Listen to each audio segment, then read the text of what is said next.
Hi, my name is Hannah, and I'm a photographer and product designer.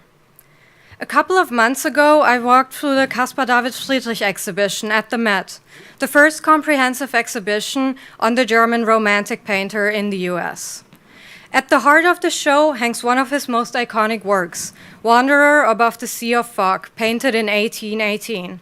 A solitary male figure stands on a rocky cliff, gazing out over a hazy, cloud-covered landscape.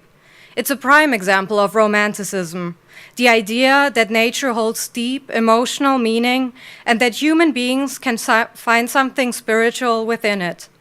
The museum wall text next to the painting stuck with me. It described the work as evoking a combination of knowledge and uncertainty, vulnerability and power, and beauty and danger.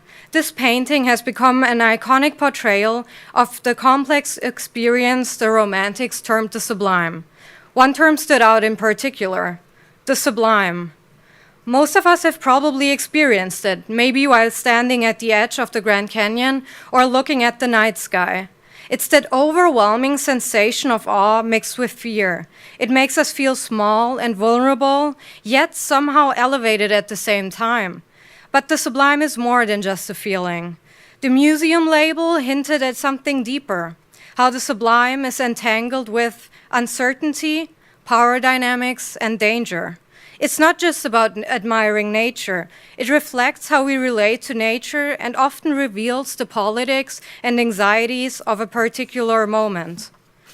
Friedrich's Sublime was a response to the Napoleonic Wars and the political unrest of his time. His paintings expressed a longing for peace and unity, and also a deep rising nationalism at that time. He loved his country, its landscapes, and saw them as symbols of a greater spiritual whole. That spiritual nationalism made his work easy to later co-opt by the Nazis. So the sublime, I realized, doesn't exist in a vacuum. It's shaped by its time and can even be used to manipulate. This led me to ask, how can understanding the sublime help us reflect on our current moment? Can it help us redefine our relationship with nature today? To answer this, I had to go back in time to the roots of the sublime as a philosophical idea.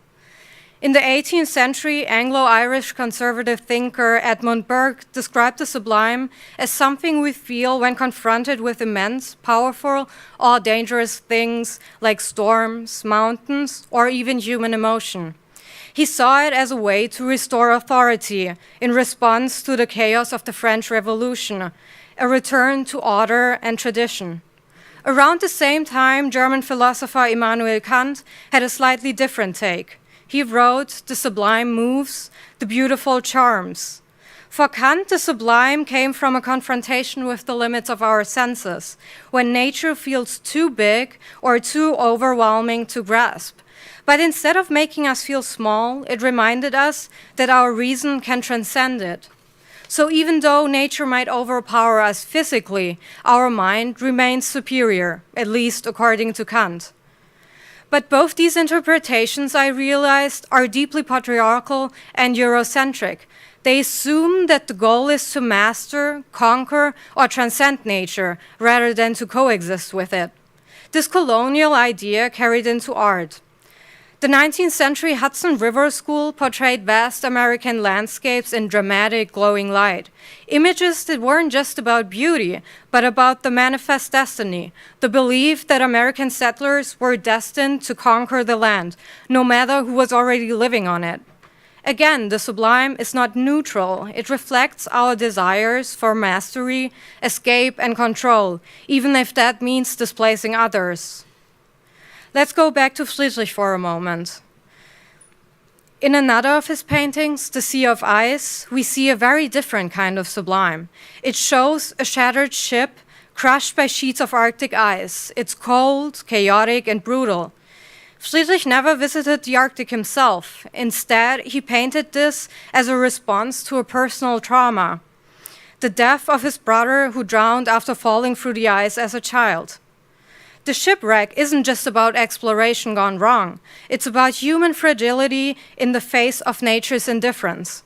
Artist Milo Ferguson puts it in this way: the human desire to explore and conquer is overwhelmingly defeated by Mother Nature and an unforgiving universe.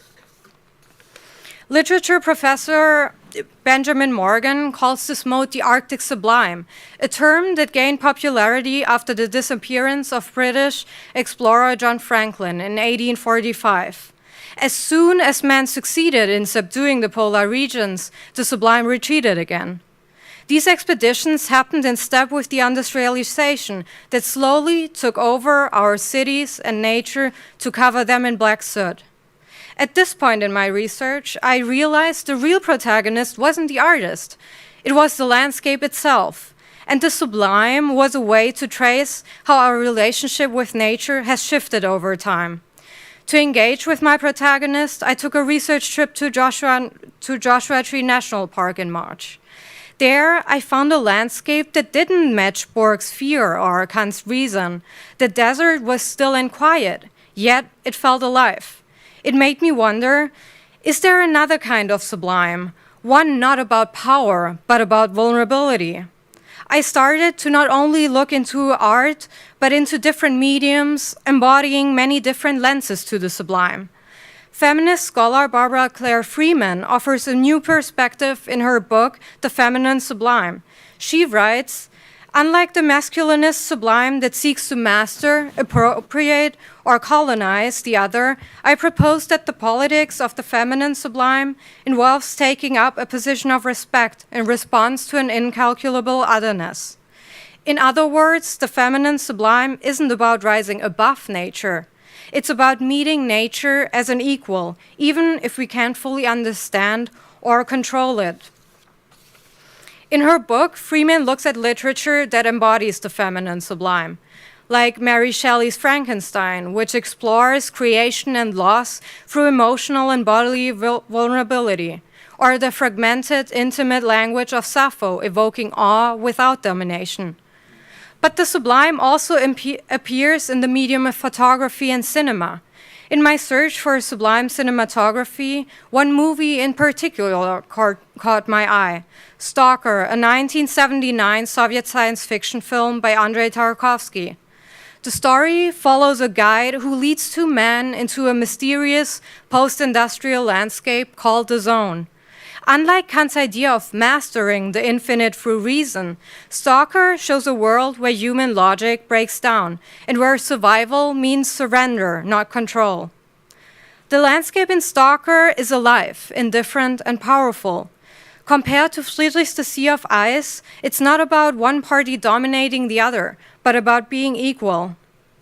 Tarkovsky filmed Stalker in a toxic area in Tallinn, Estonia, a place that foreshadowed Chernobyl, where Reactor 4 exploded just 7 years later in 1986. Chernobyl became a real-world zone, a nuclear sublime born from our own hubris. The sublime has always resurfaced through different mediums and lenses in times of upheaval, from war and revolutions to today's climate collapse, rising fascism, and ongoing genocides. Yet, institutions like the Met still present the sublime as timeless and aesthetic, rather than as a symptom of crisis. Friedrich's nationalism is noted, but not really examined. The sublime never disappeared. It appears in oil paintings, literature, cinema, and increasingly in the landscape itself.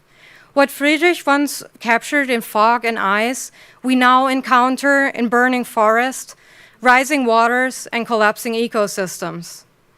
Across centuries, mediums, and ideologies, the sublime has always reflected how we see and fail to see our place in the world. By tracing the sublime through different lenses, patriarchal, feminist, cinematic, ecological, we can begin to recognize its persistence not only as a distant aesthetic, but as a mirror. Thank you. Wow. Yes. Okay, I just thought of something.